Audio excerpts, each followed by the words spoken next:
The New Warehouse Podcast, hosted by Kevin Lawton, is your source for insights and ideas from the distribution, transportation, and logistics industry. A new episode every Monday morning brings you the latest from industry experts and thought leaders. And now, here's Kevin.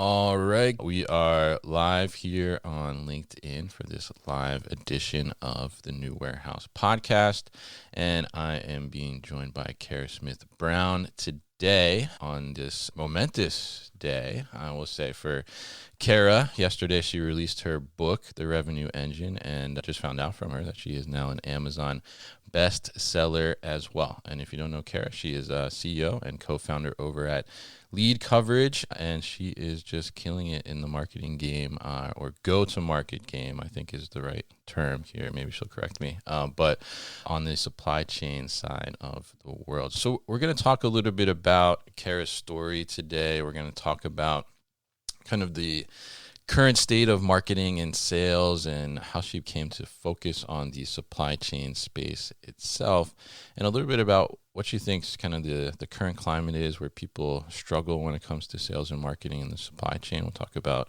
her company, Lead Coverage, and what they do. And we'll also talk about, of course, her new book, which is called The Revenue Engine, released yesterday, November 19th, and is now a bestseller apparently as well. So Kara, welcome. How are you? Good morning. Thank you so much. I woke up this morning an Amazon bestseller. It's a really good day for me. So thanks for having me on. Absolutely. And that's fantastic to hear. Congratulations, obviously, on that. And I think that's, just a testament to your presence out there, and, people are interested in what you have to say, right? So that must feel really good. So why don't you kind of start here? Tell us a little bit about your story. I mean, I see you've always been involved in marketing in some type of capacity, but I'm curious mostly, how did you end up solely focused on the supply chain space? Because I think that's pretty interesting.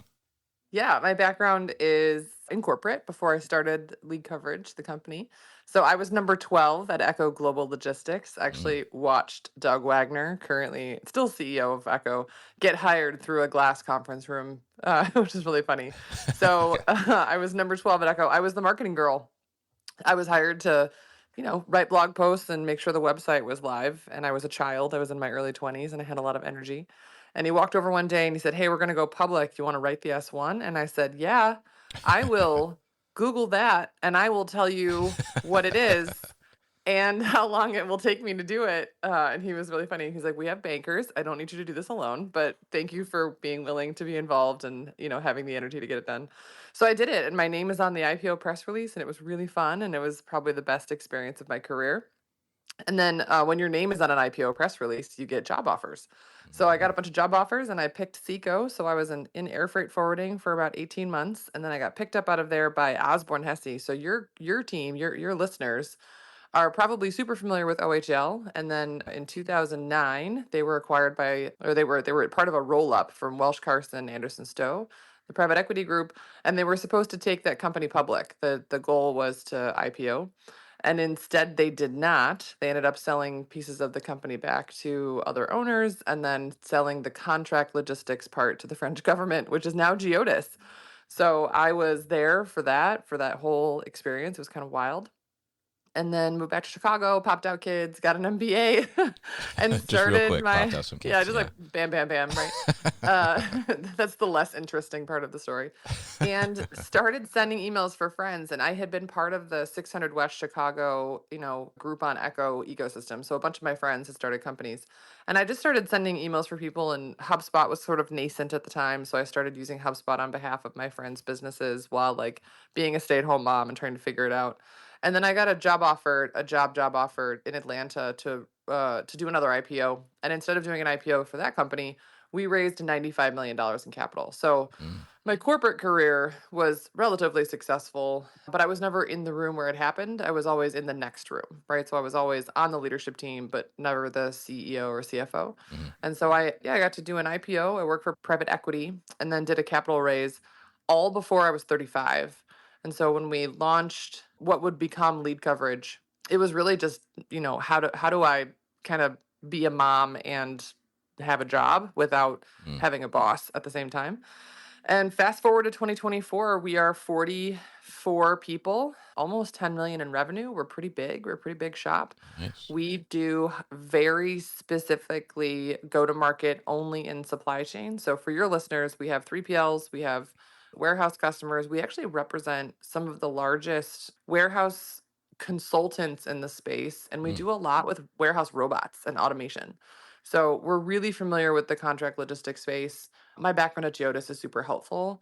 And we do this every day, all day, just in this space. So anything that touches a truck, a plane, or a boat, we say that supply chain is the physical movement of goods, the tech that moves the goods, and the money that moves the goods. Mm. So we'll touch anything in those three specific aspects of supply chain. Yeah, absolutely. And I love that. And I think, it's so interesting to see how you kind of made your way to this and, got all that experience and expertise under your belt. And now you're able to have your own company and put that out there as well. I'm curious. So, I mean, obviously you have a love for marketing, right? But I'm curious, like what really like interests you and grabs your attention about the supply chain specifically? I actually think supply chain is my first love. Really? And Okay. That's yeah, I interesting. really do, yeah. And marketing is the thing that I do to be in this space. I was at the Ernst and Young Strategic Growth Forum last week, which Mm. is the show that they have around the Entrepreneur of the Year award. And it was fun, and there were a lot of really interesting people there, but most of them were accountants. And their entrepreneur clients were from a bunch of different industries. So they were like, healthcare and fintech and edtech, all sorts of folks. And I was sitting there, I actually left early, if I'm honest. They weren't my people. Like Mm. they were entrepreneurs who are my people too, but the hard charging, aggressive, really like sales focused, dynamic, problem solving people, frankly, mostly men that I work with every day in supply chain are my people. They Mm. really are. And I had a minute to step out of the industry when we started the business in 17. I kind of could have done anything. I could have gone into like, MarTech or Mm. learning or higher ed. Like I could have done something else. But supply chain, once you get in it like gets in your blood. It's like really hard to get out. Uh, and I really enjoy this community. And I think what's so interesting is I've been working on this book for 2 years and you don't know, right? You don't know like Mm. is this going to work? Like are you doing the right things? Are you building an audience that you can monetize yourself, which I'm sure we'll talk about. Yeah. And so yesterday's success, and it's so funny you and I are talking this morning, yesterday's success of this book, which is a guidebook for marketing and sales teams in supply chain on how to improve your growth strategies.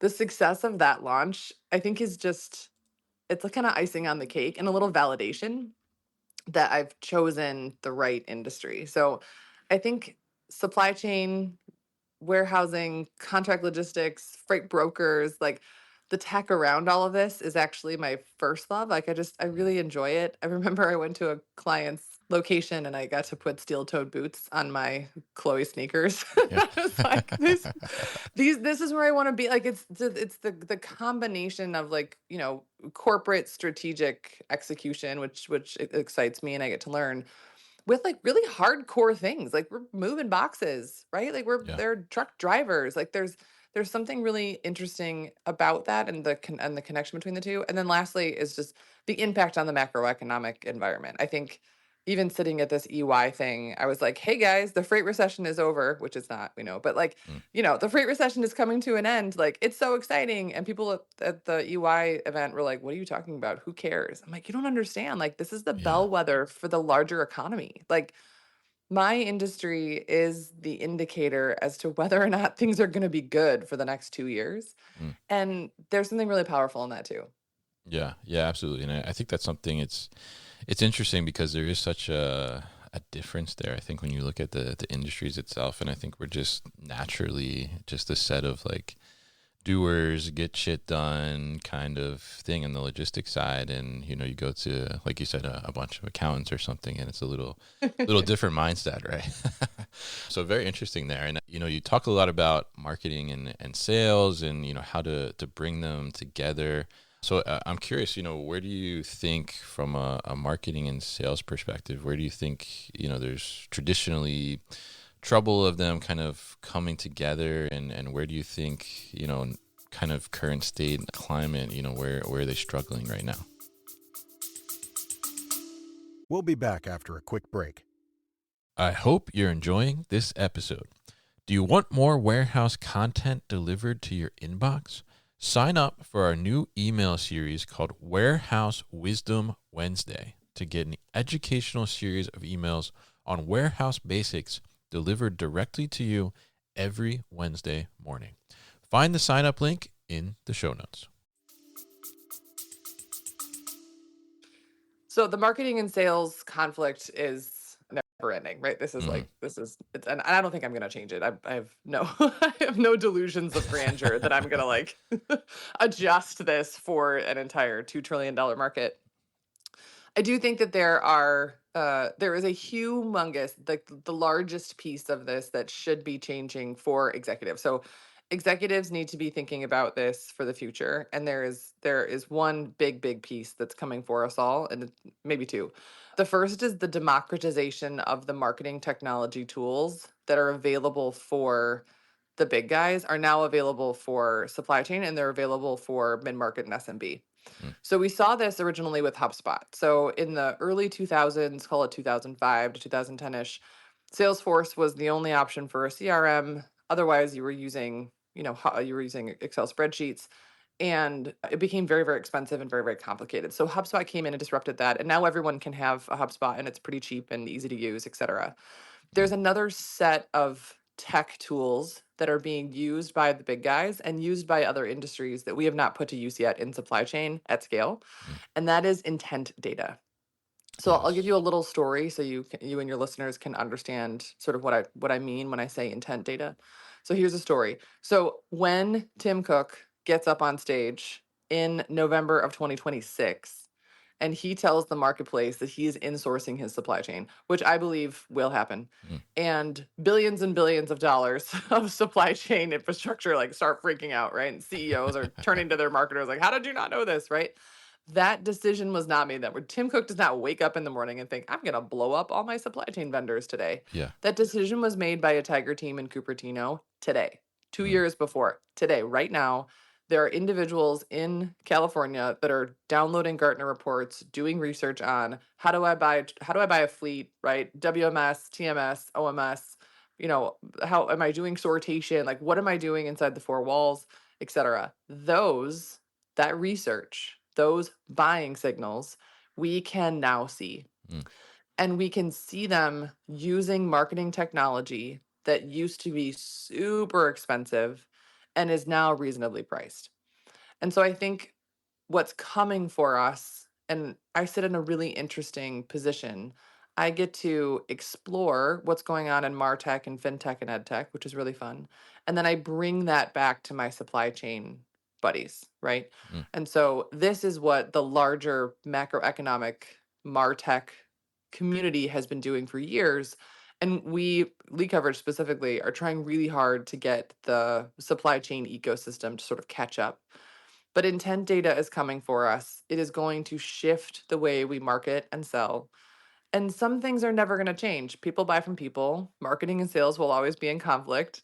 And the language of the boardroom is finance. So marketers need to figure out a way to put their math into finance terms. And I think those are the things that are coming for us that I'm really excited about. Interesting. Yeah. And I see you talk all the time about intent data. And so I think it's really interesting there, and, you know, to bring that tech side of it, and then the almost an analytical side to it as well. And I think it's very interesting. I was telling you before we went live here, but one of your clients, and I've had a couple of your clients on the podcast before, work with Leah. Shout out to Leah over there. Leah Robinson. She's the best. Yes, definitely. But one of your clients, told me one time, we just signed up with Lead Coverage a couple months ago. And, I don't really understand how they do what they do. It's just a bunch of math and numbers, but it works. And so tell us a little bit about kind of your approach with Lead Coverage, and how does that, because it's a little different, I think, than maybe marketing traditionally thinks of things, as you were mentioning earlier. So tell us how you take that approach with Lead Coverage, and even how do you get people to start to understand it or digest what you're doing, or do you just show the results and this is it? Well, the results speak for themselves, so that's really helpful. Well, I heard sure. that. I heard that. Yes, Yeah. definitely. We are a math shop. So a couple things that we don't do, which is probably easier to explain than what we do. What we do not do is pretty pictures. No one is choosing your warehouse or your product or picking you as their broker because of your logo. Nobody cares. So we don't spend a lot of time on things that don't drive revenue, right? We also don't make cold calls because cold calls don't work and they don't convert. We execute things that drive revenue. And then we measure that revenue, and we measure it using our philosophy of the 3 V's. This is actually in the book. The last third of the book is all about measurement, and it's volume, velocity, and value inside the pipeline. The first thing we ask our customers when we sit down with them is, what is your ARR? What is your annual return per client, right? So you're either going to give me your ARR or you're going to give me your LTV, your lifetime value. I don't really care which one, just one or the other. And then I want to know how many, how fast, and I use that how much number, that ARR or LTV number, to do some backwards math. And what's really interesting is how many of my customers have no idea what their average deal size is. Or their average deal size, they'll tell me, oh, it's anywhere from 30,000 to 3 million. I'm like, cool, that's not an average, that's a spread. And we have to do a lot of education around, hey, like what is a good customer, right? Do you want more of these customers? Do you want a different type of customer? So we spend a ton of time on math. And then we do the backwards math above, right? So we do the backwards math above the bottom of the funnel. So we're the ones telling you, okay, we need to send out, 5,000 emails to this very specific group of people. They're going to open these, 26% of them are going to open. This is a good click-through rate. So what we do is we share best practices, and we tell our clients, like, either you're A through F, right? Like, so today we're at a D plus, and we're going to try to get you to an A plus. And when we get there, the results usually speak for themselves. We had a client actually come with us to the Transportation Marketing and Sales Association, which was awesome. They're a 3PL. And we shared a case study where we put 40 million in pipeline. This is for contract logistics, 40 million in pipeline in 60 days. Oh, wow. Okay. Yeah. That's pretty good. And so it's really good. Yeah. That's just one example, right? For another client, it was 22 million in 7 months in their bottom line, not top line, bottom line. And so when we are sort of freed up to do what we need to do, which is build an audience and then monetize that audience with math, and we put the math in front of our clients, they're usually really, really happy. And the measurement of the sales and marketing ecosystem is something that supply chain in general doesn't do well, right? So we're bringing this sort of education to most of our clients that it is possible to measure what we're doing in this really meaningful way. And it's absolutely possible for marketing to have a seat at the table because we're bringing math to the table that matters. Interesting. Yeah. And obviously those results you mentioned there in 60 days, speak for themselves without a doubt there. So I think it's very interesting that approach. I'm curious what you think, because in our industry, I think it's changed a little bit in the last year, 2 years or so, but I think like we're very traditional in a sense, not only in the way that we do things and approach projects and things like that and within the operations world, but also from like a marketing standpoint as well. I remember specifically when I started the podcast in 2019 and started reaching out to people, do you want to be a guest? And they're like, oh, we don't see value in podcast or, being out there like that. And so I'm curious, what do you think about kind of that climate, or what would you say to people that are, kind of stuck in the old ways of marketing in a sense? Like what is working right now for people, and how do you get them to shift their mindset a little bit? It's really interesting. I actually don't talk to a lot of people that are uninterested because Mm, when someone ends up on the phone with me, they're interested, intent right? data, right? Intent Yeah, data. Yeah. exactly. We're using our own intent data, and I mean we're known in the space for Yeah. like doing really good work for clients. So if you've made it to me, if you're in my ecosystem and you follow me enough, and I'm saying things that you think are interesting, and I'm proving myself on mostly on LinkedIn, and you end up in my funnel, generally you're interested in what's next, and you're smart. You're a smart Mm, executive who is looking around saying, okay, how are they doing that? And they're finding me. If I were to come across someone who is just like, no way, uninterested, we've always done it this way, this is the way we're always going to do it, I think my feedback would be there are three ways to make money in freight. mm, You can acquire new logos, which is really hard, yeah. right? Especially in warehouse and contract. No one is like spinning up new freight today. I mean, it's pretty rare, right? Mm, And so you're taking someone else's customers. When you are closing a new logo, they are ripping and replacing someone else to give you that work, right? And so it's hard. It's expensive. It's expensive for you, it's expensive for the customer. So that's one. Two is you need to keep your current customers, right? Like mm-hmm, don't be the one that gets ripped out. Like you need to, be the best possible partner. And I'll tell you a story about how we do that using intent data. And then lastly is cross-selling and upselling into current customers. And so that's it. Those are the three ways you can make money. New logos, keep your existing logos, sell more to your existing logos. mm-hmm, And one of the ways we use intent data, one of the ways we use this tool is to help our customers keep their existing customers and cross sell and upsell. So, one of the things you can do is you can take your current customer list and you can upload that customer list into your intent data tool. And then your keyword list that you're letting the intent data tool tell you whether or not your customers are searching for, you can load up your competitors, mm, or you can load up the other modes, or you can load up your other services into your keyword list. And the intent data tool will tell you when your current customers are making a change. Or if you've had a service failure, you can see whether or not your current customers are searching your competitors at that moment. It's so creepy, and it's so valuable. And it's really hard for me to sell on this, Kevin, because I can't give you an ROI for this. Like there's no way mm, for me to tell you we saved, 50 million in a deal because we told our client to get in front of a problem, right? Like that those are yeah. like really hard to measure. Mm-hmm, New logos are way easier for me to measure. But there's so much value in the current customer relationship management using intent. And this is the moment when I'm on the phone with someone who may be a little bit more like, hey, we're old school. We do tear sheets and we send magazines, which I don't know why you do that. But um I mean you wouldn't believe it. Some people are still like sending physical things out to people. yeah. Um I get them. So and yeah. yeah, I know exactly.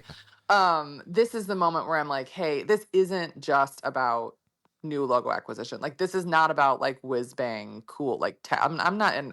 We have not even mentioned ChatGPT or AI. Like this is Mm-hmm, basics, right? Like I'm not asking you to become a Gen Zer.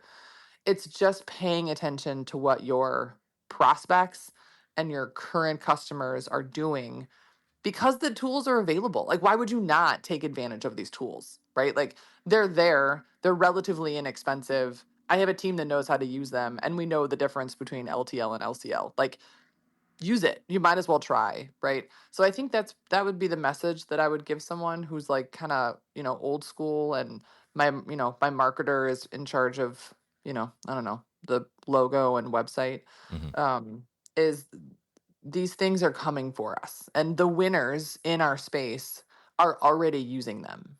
So if you're not using them, if you're not, if your marketing team or your strategy team is at least not thinking about them, aware of them, you're behind. Mm. Very interesting there. Yeah, yeah, and I think it's interesting to see too. I still get some of the magazines too, and some of the physical things sent to me, like you mentioned, and yeah, I think it's interesting in this kind of day and age, and all the availability of different things to get in front of people, that there's still a big investment in that stuff. I think in my opinion, because I feel like a lot of it ends up just going in the trash essentially.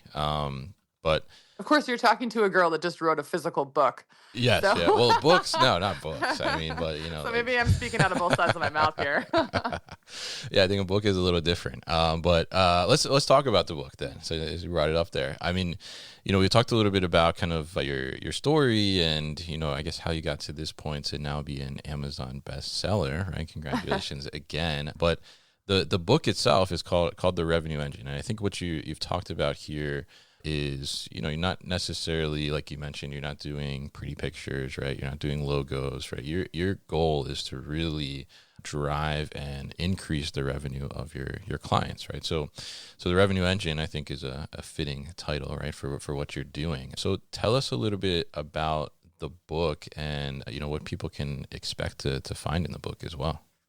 Yeah, so the Revenue Engine is our 9-step process in a book.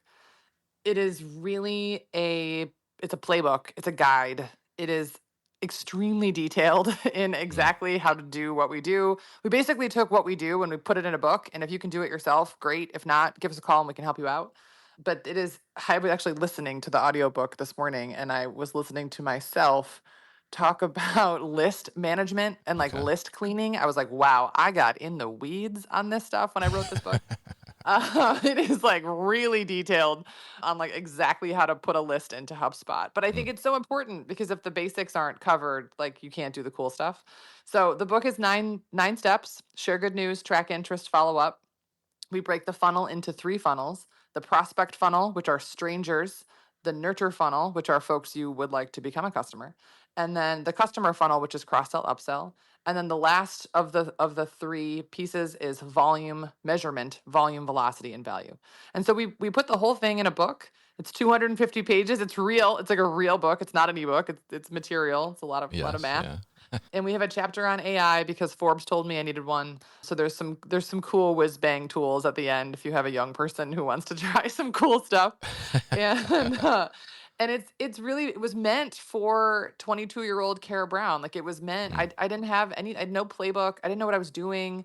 No one really cared about me. Like they liked me. Like I had a great attitude and they mhm, enjoyed spending time with me. But most of my career was spent sort of floundering around trying to figure out how to provide value, mm, right? Like, how do I, as this marketing person who really loves the space, like I really love supply chain, like how do I show value to these people? How do I get in front of the right person to show them the value that I can bring? And so we put it in a book.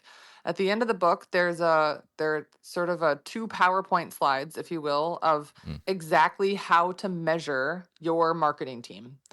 And if you do 10 or 25% of what I've put in here of this measurement, like it has changed businesses. I mean, and I'm really proud of that. Like what we say at Lead Coverage is we make market leaders, and we make market leaders from PR, like you mentioned, like we've got a really strong PR team, but also like we're making market leaders from the humans inside of our clients. mm. Our marketers that we work with, or our salespeople we work with, are getting promotions, which is so fun Nice. because we are helping them be successful and then they're getting promoted, which is great. And so there's a very clear methodology about what good looks like when you do this, what you should expect from your marketing team, and it gives your marketing team some guidance around exactly how to get their job done. So what I needed in my 20s was this book. Hmm. What my boss needed in my 20s was this book so that he could say, Okay. "Hey, do these 4 things from this book," right? And so I think it's been a labor of love. It's been something that we want to share with the marketplace because we want the supply chain marketplace as a whole to be as sophisticated as possible when it comes to go to market. When we do this and we raise the level of expectation across the board, everybody's winning. Mm. Everyone wins. Interesting. Yeah. Yeah. And I love that you said you wrote the book for the 22-year-old version of yourself. And I think that's so interesting. And I relate to that because, oftentimes I find myself on the podcast when I'm interviewing somebody, like I'm talking to my younger self when I was a warehouse manager and what would I be interested in. So, but I think that's fantastic. And, it sounds like the book is incredibly comprehensive. Obviously, you said you spent 2 years putting it together, and you yourself, as you were listening to it this morning, found yourself saying like, "Oh wow, I went really in depth here in detail," right? So, I mean, in that sense, you're giving away a little bit of the secret sauce of of lead coverage, right, in the book. So I'm curious, what's the kind of goal behind that? Because I think people may think sometimes like, "Oh, I'm going to give away, what our secret sauce is. Is that going to impact my business in a way?" So, I mean, what's your overall mission to do that? I mean, is it to be able to say to those now 22-year-old Karas, like, hey, like, you can do this and you can like be an absolute rock star in your company, or what's kind of your mission with the book? Yeah, it's funny. Going all the way back to my 20s. This is a $2 trillion market, Right. right? Like just in the United States. And I haven't shared this with the marketplace, but we're moving to the UK in 2025. So Nice. we'll have operations on 2 continents. This is a $2 trillion market just in the US. Mm. So I'm okay if we don't like if I just want to have an impact. Do I want more customers at lead coverage? Of course I do. Like, of course I want lead coverage to be ridiculously successful and I want everyone to know who we are. But our ability to test and grow and do new things and get feedback is only because of our laboratory, right? Like we have an enormous laboratory. I am growing 32 logistics companies today. That's my lab. My lab Nice. is 32 logistics companies, from enormous contract logistics players all the way down to freight tech startups. And I touch every single one of them. And I have touched probably close to 60 or 70. And we've learned so much through that. And so if I can help someone sort of skip ahead, if I can help someone skip lag to like, Mm. don't do that, do this. Like here's a really silly kind of tactical thing that I was listening to this morning. Don't delete records from your CRM. Mm. This to me seems so like obvious. Don't delete records from your CRM because they can always get put back in there. So instead you have to suppress them. But this is something that we had to learn. Like we had to learn this in my 20s. I had to learn, oh, if I just delete this person, they're going to get added back in and then they get mad that I'm emailing them again. And those little things that we've learned over the last 15 or 20 years are things that I can help your listeners or I can help anyone in the supply chain market skip ahead, right? Mm. And I think we don't have enough thought leaders in supply chain specifically on the business of supply chain, the business and the go to market of supply chain as a whole, because we're so siloed, right? Yeah. Like as a $2 trillion market, we are very siloed. Freight brokers have, I mean, I'm at F3 today. And this is just a bunch of brokers, right? There's no one here from the contract space. There's very few shippers. And and then we have a whole show just for the contract space, right? We have a whole show just for the automation of the warehouse. And so I think because we're so siloed, there's not a lot of sharing of best practices. So if we can be that conduit to share and we can give it away and people come back to us and they say, "Hey, we tried this. We got like 10% of the way there and it was impactful. Like we saw some change, but we really need your help to like finish it." That's awesome. Like I'll take it. Mm. And the last thing I think, Kevin, is what we realized post pandemic was that there is a lack of really great go to market talent in supply chain. And what I mean by that is when the pandemic hit and venture capital came in and they threw a bunch of money at this industry, we saw an influx of folks from tech that Right. kind of joined us, right? So we started meeting like people from Silicon Valley. And I mean, Convoy is a good example. But there were a bunch of folks that we started to get in touch with that had never, ever, ever been a part of supply chain before, but were really great marketers, right? Really, really strong go to market folks. And I was excited that they were going to stick around because the more great go-to-market people we have, the better we all become. And then they all left. So they're all gone. Like Yeah. they did not stick around. You don't go to Harvard Business School necessarily to go into becoming a go-to-market expert in supply chain. It's not really on their list. And so we lost them all. They all went away, or they all disappeared. And so we took all of the learnings that we got from those people when they were interested in supply chain for the blip of a second that they were, and we have incorporated that into all the things that we share with our clients. So I think your question was like, why write a book and give it away? Mhm. And my answer is, it's a big enough space that I can continue to monetize my own audience and be like, we really do just want to be helpful. Like we really Mhm. truly want to help people understand. There's a whole chapter in the book approved by Gartner on how do you use analyst relations and the Gartner ecosystem for demand gen, Mhm. which has been elusive for this entire space for a really long time. So if we can help more people understand sort of the really strong philosophies and methodologies that are coming out of MarTech and EdTech and FinTech and apply them to supply chain, everybody wins. And that's really the goal. Yeah, I love that. And I think that makes total sense. And I think, we see, you obviously kind of leading the charge a little bit on LinkedIn. I see what you post, trying to, help people and, do different things and put tips out there on how to approach the marketing side. And, I think also you talked about, there's not many people out there, really talking about the business of it and how to build that business, how to grow and win. And, I think only a few people out there that I see really talking about that. You're one of them. And then like Nate Schutz doing Bootstrappers. I think that's really interesting to see that too as well. And and I heard you on his podcast too at some point. And, I think it is like we need more visibility into that because, there's so many different sizes of company too, I think, in the space, which I think is really, really interesting, and at all different levels of where they're growing from. So I think it's great that you're putting out this book to help people try to, start to grow and figure out, some of the things they need to do. And like you said, if they get 10% of the way and then they're like, you know what, this like, Kara, just do this for us. I think that's a win for you too as well. So that's really great there. We got Seth up here. We'll bring Seth from Abco up. Good to see you, Kevin, or good to hear you. How are you? Good. You? Good. I'm awesome. Thank you, Kara. This is great. Very nice to be listening to you. I actually just went to Amazon so that I can buy the book. I'll probably buy 3 or 4 to make sure that my team has an opportunity as well. Myself, an amateur marketer, I enjoy it very much. Many years ago, that saw great success through marketing. So, huge fan. But I do have a question for you, and this is probably too big of a question, but my experience with email campaigns has been challenging. And I say that because as the CEO of my relatively small company, I must get 150 to 200 emails that are completely irrelevant a day. So I tend to delete a lot of them, just right offhand. We are trying the cold calling thing right now. And you said earlier that it doesn't work, that obviously raises alarm bells.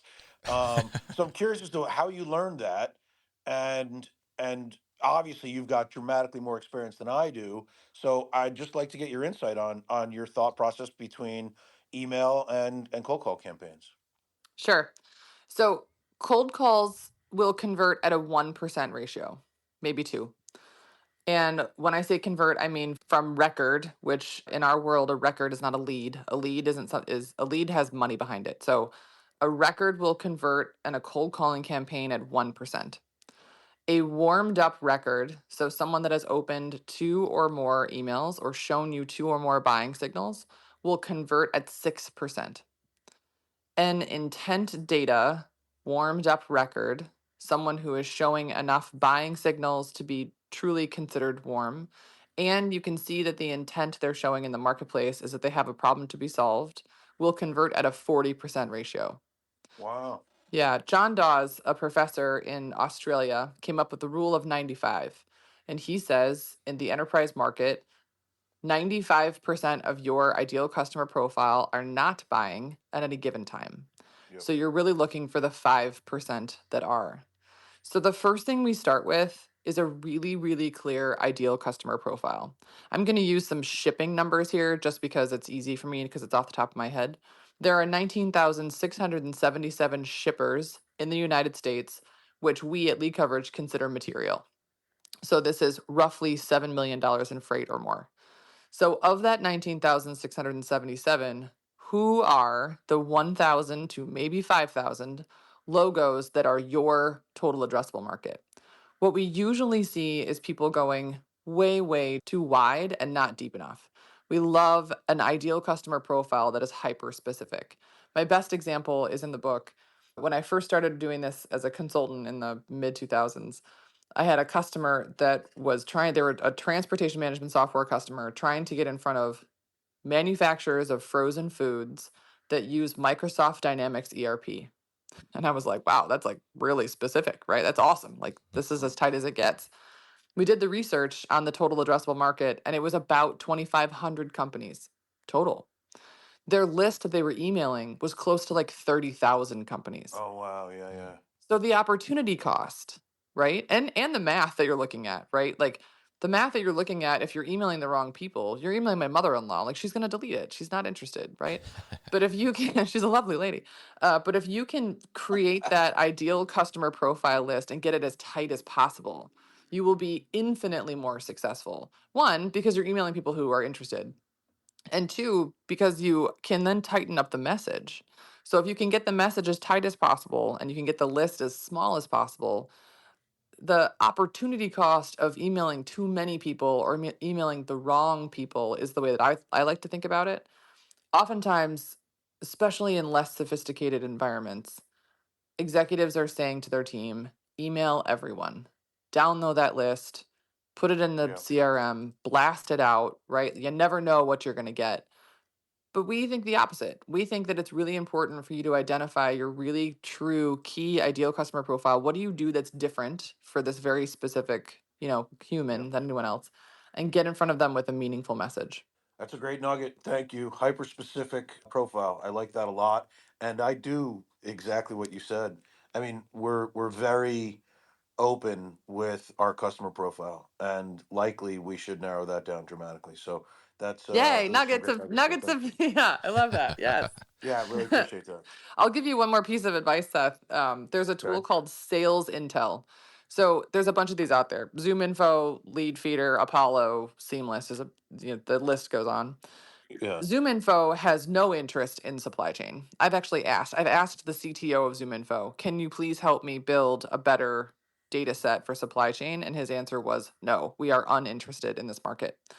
So Manoj Ramadi, who is the CEO of Sales Intel, I finally convinced him that this $2 trillion market was worth it. And he's like, yeah, I think this is worth it. So I think the best tool in the market for finding the characteristics of that list, for finding those humans, for acquiring the email addresses that you're looking for, is Sales Intel, because Sales they intel. are working with us at Lead Coverage on building a supply chain center of excellence in terms of data.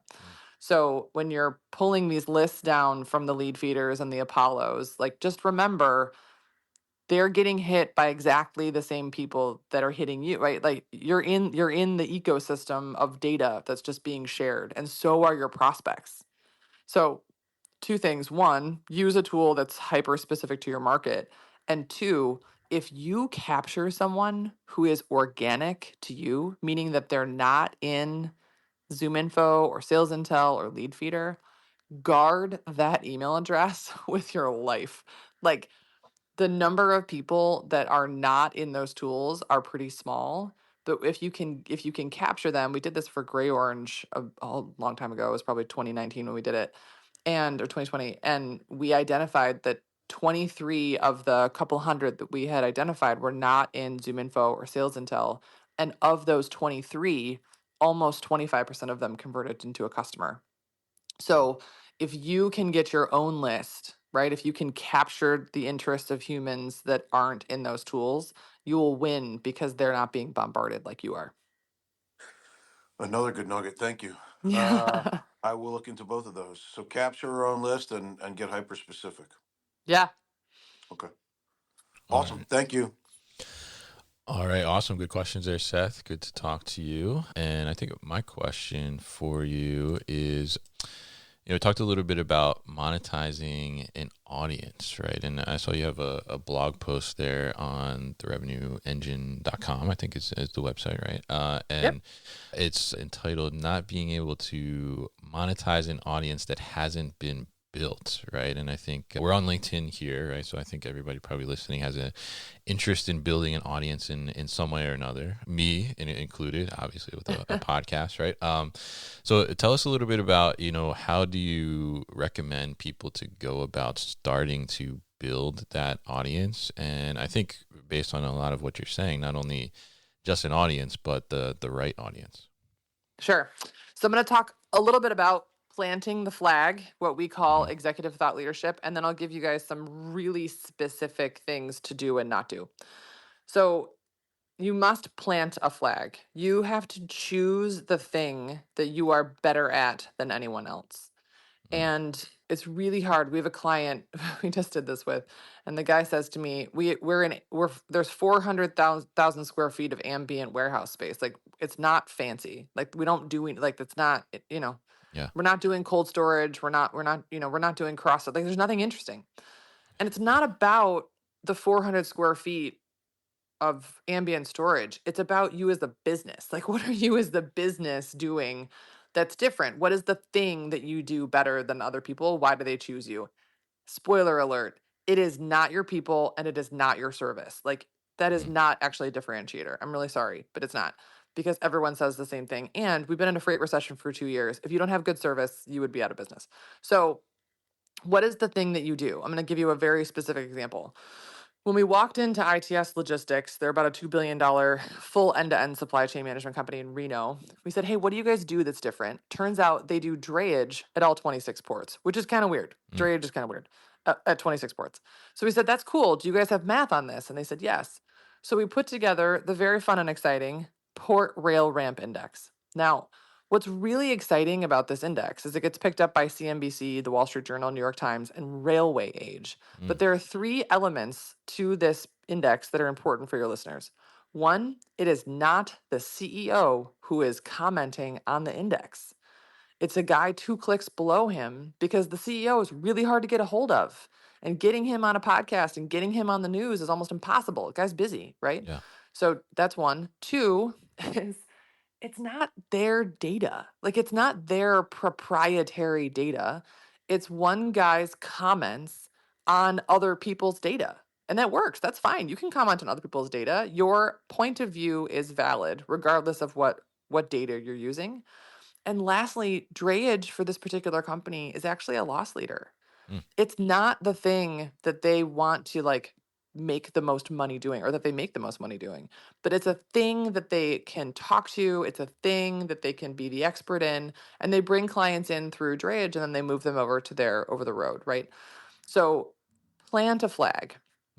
What is it that you're doing differently? What is a thing that you know? We have another client who, if all they do is increase their steel market share, they'll win, right? So what is the win for you is one. And then 2 is, as you start to share your point of view on the marketplace, on this specific thing, it has to come from a human. So LinkedIn specifically, and we're talking about LinkedIn here, LinkedIn specifically will reward human interactions, not corporate interactions. So a human being, ideally your most senior executive, and what I mean by senior is not actually the CEO, but the human that has the most contacts. It might be your sales guy. Like, that's Yeah. a lot of times it is the sales guy, right? And so who has the most contacts? Who do you want to put out there to be the voice of this audience that you're building, and start to share on LinkedIn every day, all day. Couple of comments on sharing on LinkedIn. One, I have roughly 13,000, I think it is, LinkedIn followers. Less than 1% of them will see whatever I post, and I post every single day. So remember, not everyone is going to see what you post. 2, perfection is the enemy of progress. If you are agonizing over whether or not you need to, digitization or digitalization, like, that's not the point of getting out into the marketplace. Like, just get it out there. Let your marketer do it. It doesn't matter if it doesn't sound like your voice. No one's going to see it anyway, right? Yeah. Just get it done. Done is better than perfect when it comes to digital. And lastly, like, you have to do it every single day. Now, you don't have to do it every day. You, the human being, the executive, the very busy executive, does not need to do it every day, but someone on your team should be responsible for posting from a human from your company every single day. And it's okay if it's someone else's content. If you're just reposting Kevin's podcast post, that's great. Like, Yeah, that's I would enough. highly encourage people to do that, I actually. know, exactly. Yeah, like, feel free to like repost stuff from Kara Brown, repost stuff from Kevin Lawton. Like, posting other people's stuff is also fine. Building an audience is about repetition and consistency, but it doesn't actually have to be about like exciting new thoughts, right? It doesn't you don't have to be like the wizard every time you post to LinkedIn. And the last thing I'll say about this is posting controversial things is actually a great way to grow your audience. Mm. Andrew Silver is in the freight broker space and he's like super polarizing and he posts kind of mean stuff sometimes. And he has like 25,000 followers. So I think what I'm sharing is the energy behind this can be done by someone else. It doesn't have to be you. And it does need to be pretty consistent. My piece of experience share with working with lots and lots of executives in this space and doing this for them is they have a tendency to get really wrapped up in this doesn't sound like me, or I don't like this apostrophe being here. And I got to tell you, you got to let it go. Just Mm. let it go. Let it be out there. It's okay if every T is not crossed and every I isn't dotted. Get it out there. All right. Love it. Definitely. And yeah, it's funny you mentioned Andrew Silver there because I just saw post from him last night. Actually, we were just talking about, I guess he just had, I think it's Chad Olson, I think, on his Yeah, Chad's another one podcast. who's Yeah, and very they were divisive. Yeah. they're always like debating, and he was like with this post about how they kind of came together on the podcast and learned from each other, which I I thought was haven't pretty listened to that one interesting. yet, but Yeah, he's super so Uber just released their capacity management tool to right. other brokers, Mhm. and it's a really big deal. And so that's been the big talk of F3 this week, right? And it's all about Andrew Silver, who, by the way, isn't even here. Like, he's not even here. And people are talking And about him. he's, Yeah. yeah, people are talking about him. Yeah. Interesting.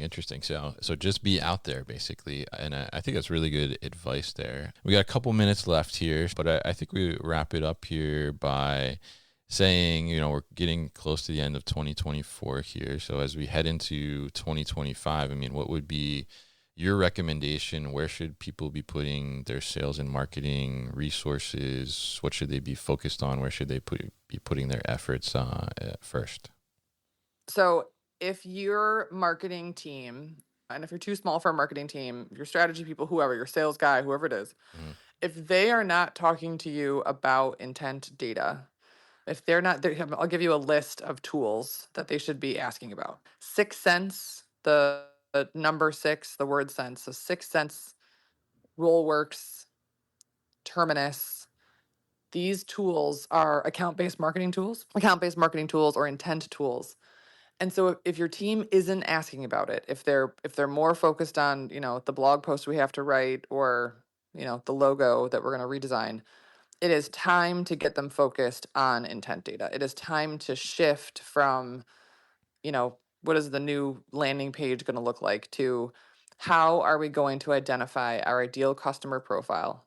How do we know if they are making a change in their supply chain? And how do we get in front of them once we know they are making a change in their supply chain? And if your marketing team isn't doing that, it's time to get them and push them a little bit to do that. You can buy the book. It's a real easy read. Mhm. There's also a couple of other books that I really like. My favorite is Latney Conant's No Spam, No Forms, No Cold Calls. And it's kind of a 201. It's a book that I used to write mine. So she's pretty sophisticated. But it's another sort of MarTech example of what is coming for us.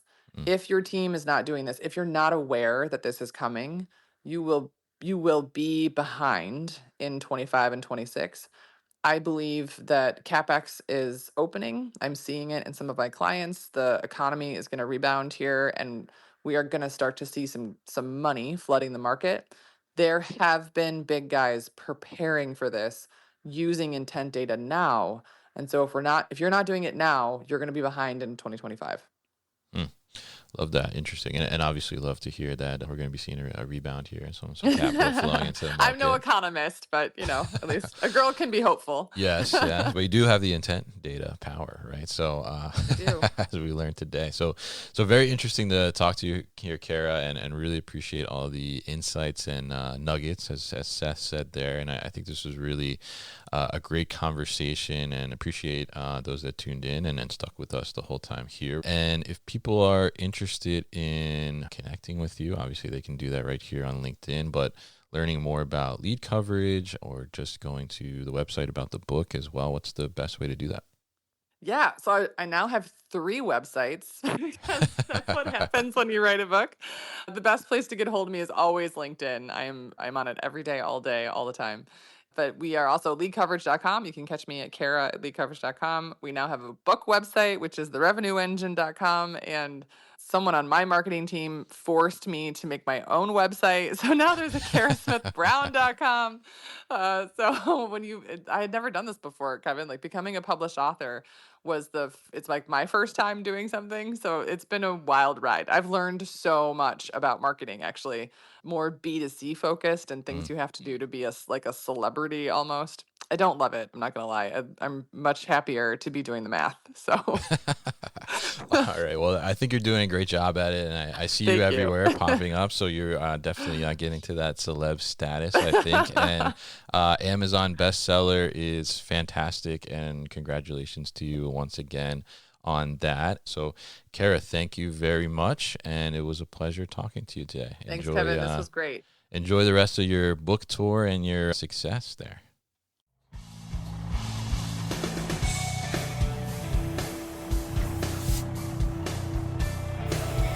You've been listening to the New Warehouse Podcast with Kevin Lawton. Subscribe and check us out online at thenewwarehouse.com.